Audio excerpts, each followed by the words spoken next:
Well, kind of excited. We got somebody joining us here on the show. Not only a friend of mine, a colleague of mine, but also the name of golf journalism, if you would. Let's welcome to the show the one and only Mr. Bob Harig. Bob, how's it going, my friend? Hey, how you doing, Dan? Thanks for having me. No, dude, I appreciate you taking the time, man. We haven't seen each other back in the States, I guess. Last time was out in Ireland, so glad you made it home safe and sound. Just happy to have figured out this technology to be able to get on with you here. You know, I'm a little challenged once in a while, but it worked. Hey, man. So I'm happy. Well, you know what? The thing is what your contributions to the world of golf journalism, you get a pass. You should have a tech person there on the side helping you solve all this. Hey, I get an old man's pass. You're right. That's cool. I wanted to talk to you a little bit about FedEx Cup. I mean, we're here. It's the season has arrived. We've seen some changes in it. You know, before we kind of dive in too deep, where are you kind of at? Is this an exciting year for the FedEx Cup? You know, kind of give me your initial take on where we're at with things. Well, look, first, I think they made a good change in getting rid of the starting strokes format at the Tour Championship. That was becoming every year. It just was dominating the conversation. The idea that the guy who's leading actually gets a stroke advantage over the second place guy, 2 shots, and 10 shots over the guys at the bottom. Those guys at the bottom almost, you know, after day one, unless they shot 65, they were pretty much out of it. And I think it took some of the buzz away. I mean, so this year we're going to have in Atlanta in 2 weeks, we're going to have a regular tournament. Yeah. Which is what that used to always be. It used to just be that would be concurrent. There'd be a regular Tour Championship, and then they'd keep the points on the side, and you could win both, or you might split it. And, you know, I go back to 2018. If we'd have had this current format, or the one that they just switched off of, Tiger Woods would not have gotten credit for winning the Tour Championship as it went down exactly. He won the tournament. Justin Rose won the FedEx Cup. So, like, as it turned out, Tiger finished second in the FedEx Cup by a shot or two. So, like, that great victory couldn't have happened. We've had a couple of instances in these ensuing years where Xander Schauffele shot the low 72-hole score at the Tour Championship and got nothing for it. You know, he didn't get a win, but it wasn't good enough to surpass the points leader. So this is better. All right. So let's start there. This is better. It's a good step in the right direction. The problem, though, is as we're already seeing with the Memphis event, like look, this could have happened last year anyway. In fact, I should back up. Rory skipping this week, he made this decision a long time ago before he even knew about what the format was going to be. He realized last year in Memphis he finished way down, and he only dropped 1 spot in the standings, and you know, he's got a busy schedule. He won the Masters this year. He's playing like 6 times after the Tour Championship. So I do think Rory's an outlier, but there is the whole thing that a precedent has been set. You can skip Memphis and still advance to the BMW and the Tour Championship. And do they want that? Is that what you want? Do you want any of your players to be missing? The flip side is, can you force them to play? Can you make them play? That's not how the Tour works. They're not forced to play any event. So I think they have something to think about here. They've got to probably work through that. There could be, you know, I've seen a great idea broached where you just let them have the points in the regular season. Obviously, Scotty just got rewarded big time. Got a $10 million bonus from the Tour, $8 million Comcast bonus. Rory got $10 million total from both of those, from where they finished in the points at the end of the regular season. And, you know, look, at the end of the regular season in baseball, there's no advantage for the teams that make the playoffs other than home field. You know, if the best team in baseball, say the Dodgers, plays the worst team and loses, they're out. So why not have a system where in Memphis, where there's 70 players, just play a 72-hole tournament, and the top 50 at the end of the week go to the BMW, no matter who they are. Forget the points. Do you risk losing Scotty Scheffler? Yes. I mean, doesn't the NFL risk losing the best team in the playoffs? That's part of the allure. Frankly, I think it would be way more compelling. Now, Scotty's only got to beat 20 guys. When's the last time he finished outside of the top 50 in a tournament? Yeah, But right.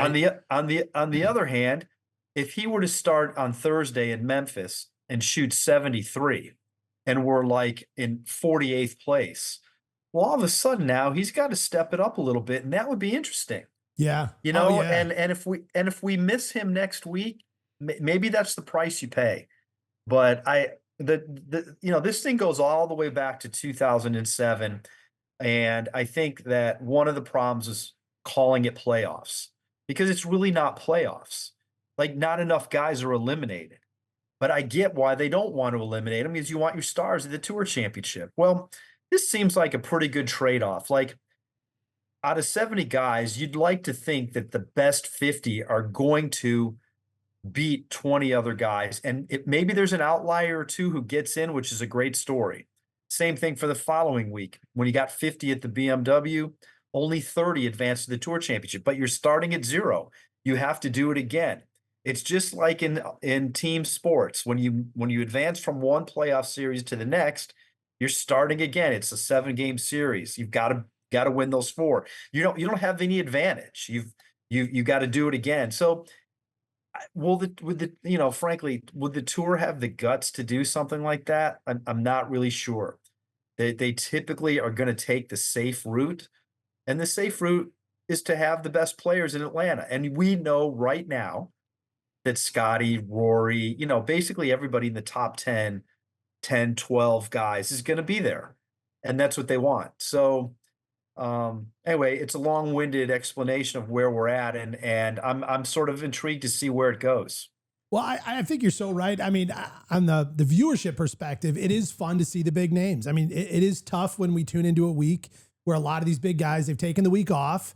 And, on one hand, we like to see these new stars emerge, learn new names. I mean, that's how we got to know, Jake Knapp last year and things like that, was from kind of having some space to make a name for himself. But at the same time, we want to see the big guys. We want to see those names that we've sort of been following their journey and have fallen in love with. But I do find that there is some excitement in there being an all-out foot race. That Sure. This thing, that the field is clear, and that it is just, may the best golfer win and go for this thing. Right. And I mean, I really can look at both sides and see, there's viewership versus all-out competition, and you kind of, does the PGA Tour end up prioritizing viewership first? I don't know. I think they should at least explore it and maybe take a chance for a year. The thing is, you're not going to lose them all. Yeah. You might lose 1 or 2. But I mean, the way the system is right now, the guys who barely got in, they're just happy to be there. Yeah. Guys from 60 to 70, they're happy to be there. And if they make it to the BMW next week at Caves Valley, they're thrilled. But if they don't, they're happy to have gotten in a $20 million tournament. Yeah. They've got to do a lot of work to get there. And depending on how many points they had, yes, the points are quadrupled this week. Instead of getting 500 like they did last week, the winner gets 2,000. So there is some volatility. But what you notice over the years is the amount of players that move up and out is really pretty small. It's usually like a handful. There's not too much turnover. Like last week, only one guy moved into the top 70. After all of that, after all the bubble drama, only one guy moved up. It was Chris Kirk. And Ben On moved out. So whereas if you had this week's tournament, 70 players starting on Thursday, everybody starts at 0. I just think it's way more compelling. Yeah. Do we really, like, if Scotty Scheffler has a so-so week, do we care? No. But if he has a so-so week when he might not advance, but the problem with this is the players have a lot of say, and my sense is they're not going to like that. Yeah. They want to be rewarded for the year that they've had. And that's why I bring up, though, they shifted the bonus money. They are being rewarded. Yeah. And maybe they need to shift more of it to the regular season. you are being rewarded for what you did during the regular season. So maybe what they need to do is look at that more. There are payouts in the FedEx Cup all the way down to 150th place, but the big money obviously is going to be in the top 30. I think there are ways that they can accommodate that. Scotty, like I said, 18 million at the end of the BMW. If he's first in the points, which without Rory playing this week, and then obviously Scotty having such a huge advantage, he's probably going to be first after next week. That's another 5 million. And then at the Tour Championship, everybody starts at 0 and the winner gets 10. So if they adjust the numbers with the money a little bit, I still think they can make this fair for the guys having a great year, but they can also make their playoff system a lot more compelling. Yeah, I mean, one of the big questions that's kind of been circulating around is, do you think that kind of here in the playoffs, the FedEx Cup finals here, that this is going to have some influence on Ryder Cup picks? Do you think this is sort of the do or die moment for some of these guys to really prove themselves, who are kind of dangling on the edge of captain's pick moments? I mean, do you think that this is really their moment to shine if they want in that spot? I don't think it hurts. These are the last events, and also the Tour Championship counts for, the picks aren't until after the Tour Championship. The top 6 are decided after the BMW. So the guys that are trying to get a pick actually have 3 shots at it. And if you're not in the Tour Championship, well, then does that mean that you should get a pick? Like, that's another way to look at it. Like, how good have you been this year? Again, what we were talking about, if you've had a great year, you're going to probably get to Atlanta, even with middling weeks. If you don't get to Atlanta, does that rule you out? I think it depends on the guy. But certainly there's so many guys right now that are like kind of in this discussion. Chris Gutterup, who's had a nice run here lately, was on nobody's radar. Cam Young, obviously winning the Wyndham, has experience at Bethpage, had a pretty good year, solid ball striker, long hitter, putting great. But does he have to do anything in these events? I kind of think he does. I mean, I'm not saying he has to win, because I don't think winning a stroke play event portends playing well at the Ryder Cup. Yeah. But I think you want to see some form, and the other problem is that right now we're still 5-6 weeks away from the Ryder Cup. Like, does what you do now really matter? Like, how, like, your form is fleeting. And so, I mean, like, even in Keegan's case, the captain, who everybody assumes should be on the team, he's 10th in points. Well, that win at the Travelers will be a long way removed from the Ryder Cup. And, he missed the cut last week. He had a decent week at the Open. But maybe he needs to do something, because he's a little bit of that gray area, being 10th in the points. And it sounds too like a lot of guys are going to go play. They're going to have a bunch of guys play Napa, which is 2 weeks after the Tour Championship and 2 weeks before the Ryder Cup. There was a lot of, criticism for the U.S. team 2 years ago because there was such a long gap. Yeah. I think they're going to rectify that this time. I think guys are going to go to Napa to play the Procore. So, there's that too. But I mean, the team's already decided by then. So yeah, it's interesting. And there's a lot of guys in the mix. I mean, and you've got some guys on the U.S. team who probably we would have thought were locks. Morikawa and Cantlay, who've not had great years. I think it would be silly to not take Morikawa. He's 8th in points. He's still a very, very solid player with a lot of experience, but Cantlay's 14th. He's missed the cut at 3 majors. He's got a lot of experience and was really good in Rome. I don't think these decisions are easy at all. Rich, you had something if you want to go ahead. Yeah. So when you're talking about as far as the point scoring and everything like that, do we like the fact that they do get the captain's picks because we have all of the LIV Golf players and that, as far as that goes? You mean the fact that they're included in being able to be picked? Yes, correct. Yeah, absolutely. I mean, no matter what anybody thinks of Liv, I just think that you put that aside for this. Keegan made it very clear on day one. He wants the best 12 guys, the best American players. He has already come out and said, in fact, I talked to him at the British Open, you know, Bryson's on the team. Now Bryson's sixth in the points, but he's not earning any these next 2 weeks, and it's possible he could fall out. But I think we all felt he was going to be there. A long hitter, Beth Page. He's popular. It's great for the fans. You'd be silly to not have him there. Does any other LIV player have a chance? I mean, look, they're playing the next 2 weeks, the next 3 weeks also. Actually, they're playing the next 3 weeks. They've got their last two individual events, and then they have their team championship the same week as the tour championship. And I'm not sure there's any on the US side. I'm not really sure there's anybody that is standing out. I mean, Patrick Reed made a little bit of a run when he won the Dallas event, but he fell off since. Not sure he's a great fit for Beth Page. Obviously, Brooks Koepka won the 2019 PGA at Beth Page, and he played on the last Ryder Cup team, the last several. He's just not had a great year. But what if he does? What if he has a couple of really strong weeks here? And turns it around and plays well in their team event? Do you consider him? I would. I think you have to consider everything. I don't think you should be ruling out anybody. That's the whole point of having all those picks. Well, just, you mentioned that the story broke on Keegan at the Open. The story didn't just break, Bob. You broke that story. And that was a lot of fun, getting to kind of work by your side and a lot of these tournaments. And to sort of just, I remember this moment. You were kind of hustling around. There was a lot going on, and I just knew Bob was onto something. He was hot on the trail of something. And the way that went down was I was mad at myself because I missed him when he came off the course, and apparently nobody got him. It was crazy.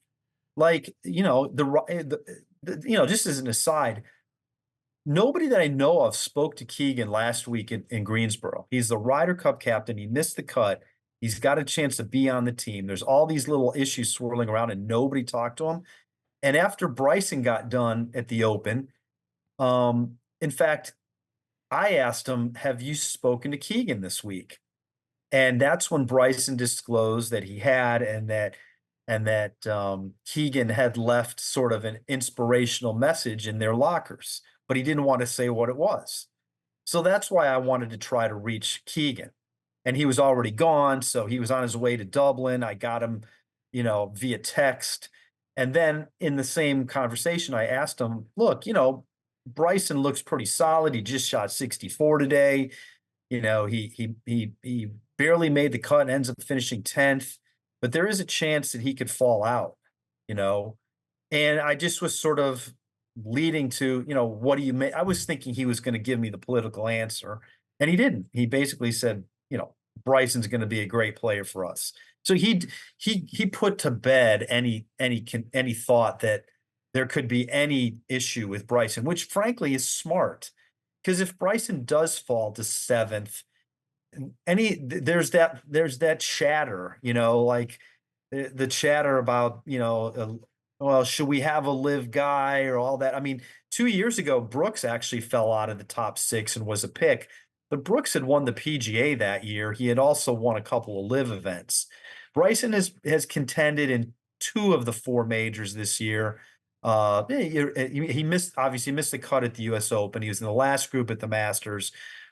He finished second at the PGA, and at least he had a good tournament at the Open where he's not played very well. That doesn't necessarily translate to the Ryder Cup, but it's good form. So of course you would think that they want to have him. And so it'll be interesting to see if anybody else, like Koepka, can get on a little bit of a roll here these next couple of weeks and give Keegan something to think about. I'll tell you what, that's why Keegan's our captain. That is why he is our Captain America. He took leadership. He took a stand. He made a statement. He wasn't afraid to put it out there. I mean, I don't know. It's an exciting time in golf. I do love this sort of, even though the majors are done, which is sort of like that major letdown after major season. Yeah. But when it's, the FedEx Cup really helps bring some life back, and then a Ryder Cup year. I mean, all of it is exciting. Bob, I mean, could we say that Keegan possibly is one of the best captains we've ever had? you know what? Throw that to Bob. I think you got to wait and see how this goes down. I mean, It's early. I do think. Well, we've all decided we're winning it, and we're just shutting everybody else out. So the win's in the bag. The win's in the bag. I mean, look, the European team, basically, it looks like 11 of their guys from last time are going to be there. Now, are they all playing at the same level? Maybe not. But Rory's playing pretty good. Rahm's good. Hatton's good. Tommy Fleetwood's been pretty good. Maybe Ludwig has fallen off a little bit. And certainly Victor hasn't been the same as he was 2 years ago, but they're formidable, and so whereas the US has a lot of murkiness about its team. And then I think the Keegan situation as a player has made this even more murky. He's in this kind of no man's land. If he'd be in the top 6, he's on the team. If he's outside of the top 12, he wouldn't be on the team. No chance he picks himself. But when you're 10th, even 8th makes it a little bit easier. And that's why I think these next 2 weeks are kind of big for him as a player too. It'd be way better and easier for him to pick himself if he's a little bit closer to the top 6 and shows a little bit more form. You look at the world rankings, he's 10th in the world. How do you not take him? Well, because he's the captain and there's a lot of duties with that. That's why I think you have to wait on this. Yeah. Because what if that goes bad? I've always been one who says the role of the captain is overrated. Like they probably know pairings now. They know the core of their team. They know pairings. They know what they're going to do. Certainly the first day, they're going to have those matchups set. They don't change much from the morning to the afternoon, what they were planning on doing. It's very rare. Like they'll have a lineup for the morning and they'll have in their heads what they want to do in the afternoon. So let's say Keegan doesn't play in the morning. He can watch what's going on. He's slotted to play in the afternoon, and then he doesn't have to worry about anything after that. Any decisions the first day aren't going to happen until that night. I just don't necessarily think it's that big of a deal. The captain isn't out there running around giving advice to everybody, on every single shot. In fact, it's already been determined he can hand that off. So my guess is Jim Furyk, one of the assistants, becomes the guy who can go around to the groups and give advice. Well, Jim Furyk's done this plenty. He's played in like 9 Ryder Cups. He was a Ryder Cup captain. He was last year's President's Cup captain, so he was with most of these guys in Montreal. I do think some of it is overrated. The problem is, though, if there is anything that goes bad, the chatter about it will be relentless. Yeah. Just like the last time, with when JT got picked and Keegan didn't, even though I'm not necessarily thinking that the US wins if you change any of that, that became a huge talking point. And sometimes that creates problems. Last one before we let you go. Do you think there's going to be any Tiger Woods involvement in the Ryder Cup whatsoever? I kind of doubt it. Yeah. I mean, I thought that maybe there was a chance for him to be an assistant, and him and Keegan are pretty tight. They talk a lot. Keegan has said that he said Tiger's been helpful. I mean, Tiger was playing captain at the President's Cup at Royal Melbourne in 2019. But Tiger, one of the things for Tiger is I think he doesn't like the idea of getting so much attention and pulling it away from everything else. And also, let's be honest, it's not that easy for him to get around yet. So, does he want to risk, the crowds and everything? My sense is he's done this before where he's sort of been involved from afar. Yeah. Wow. All right, Bob. Well, I appreciate you jumping on, kind of getting us caught up in the world of golf. I'm not sure which tournament I'll see you at next. Definitely I'll be at the Ryder Cup. I'll see you there. Yep. But thanks for jumping on with us today. I appreciate your time. Happy to do it. Thanks, Dan. Have a good rest of the day. Take care, Bob. Thank you. Ladies and gentlemen, Bob Harig. Let's go. All right. Woo!